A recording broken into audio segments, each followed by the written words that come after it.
One more week till peak.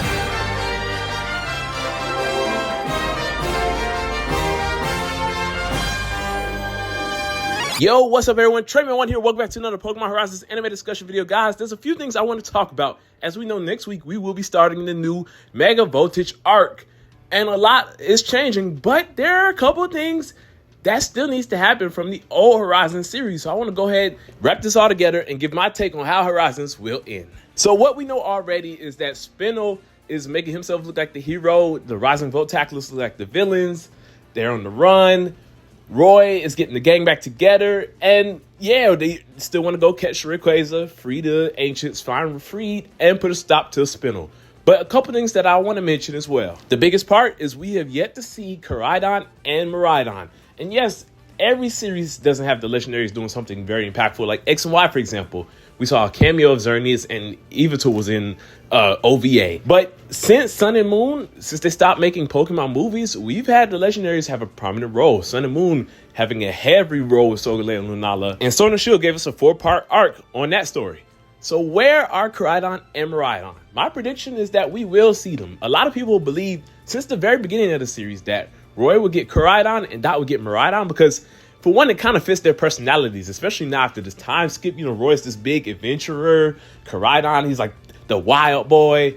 Dot is more of the technical person, especially now with her being really behind the scenes technical. It just fits perfectly. And Liko already having Terapagos. And as we know, Terapagos is actually going to be awakening soon, so she will have this legendary on her team.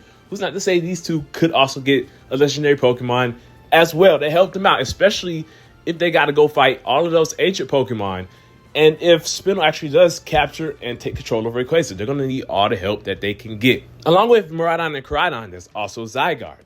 Yes, we saw Zygarde 50% form. They defeated it in battle and it disappeared, but I definitely don't think this is the end of Zygarde. I believe that if Spinel does end up catching Rayquaza, we will end up getting our Zygarde versus Rayquaza battle, where Zygarde will go 100% form or Mega Zygarde. I don't know if y'all been hearing about the rumors, but it seems like we will be getting Mega Zygarde. And that way we can get Mega Zygarde versus Shiny Mega Rayquaza. That would be a peak battle to hype up Pokemon Legends ZA. And another thing I want to talk about is Megas. So we're already mentioning Koraidon and Miraidon possibly being new team members for Roy, but he is also this Lucario. I think Liko and Dot may end up getting a new Pokemon that can Mega Evolve as well. I don't know. I prefer personally that they get the other gimmicks, like Liko gets Dynamax or G-Max, and then Dot gets a Z-Ring. But if they are going to try to show off some of the new Mega Evolutions, it would be nice to see them use some of them, along with some of the older cast using their Megas. Because don't forget, a lot of the Pokemon that they own already can Mega Evolve. Glalie, Aerodactyl, so on and so forth. And now with Roy having a rival in Ult and Liko having a rival in Ann, I do believe we may get some type of tournament by the end of the series. It's not going to be a league because they're not going out taking on gym badges, but they've definitely been teasing that Roy and Nemona will have some type of big battle. I believe they're going to be the ones that have a 6v6, but wouldn't it be cool if we all came back to Paldea or Kanto? I don't know how they could do this, but one big tournament where we get to see a lot of these rivals finish off. We get to see Roy and Ult battle it out. We get to see Liko and Ann. We get to see Dot, maybe she gets a rival or she just battles some other characters. We get to see some of the Blueberry characters, ZA characters, and finish up these Scarlet and Violet characters as well, because I definitely don't think that's the end of Roy versus Nemona. I think we will get a final 6v6 battle with them two. And last but not least, obviously there is Freed. We don't know what his fate is. They could really just go the rest of the series where we never hear about Freed again, but I don't think that's going to be the case. I really hope we get Freed again. You know, the biggest thing is he may actually have kicked the bucket, joined Stoutland. Oh, poor Freed, come back to me. Or he could possibly be captured by Spinel, or maybe with Amicio. Amicio is another person we have to take into consideration.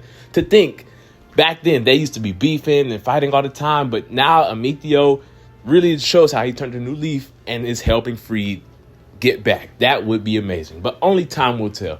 These are my quick predictions before the new arc starts. In the comment section down below, let me know what y'all's are. I would love to hear. Thank y'all for watching. Hope y'all enjoy it. Don't worry, guys, the battle coverages will be back soon. Don't forget to join the Discord server. The link to that will be in the description, and follow all my other socials as well. Trayman1, peace out.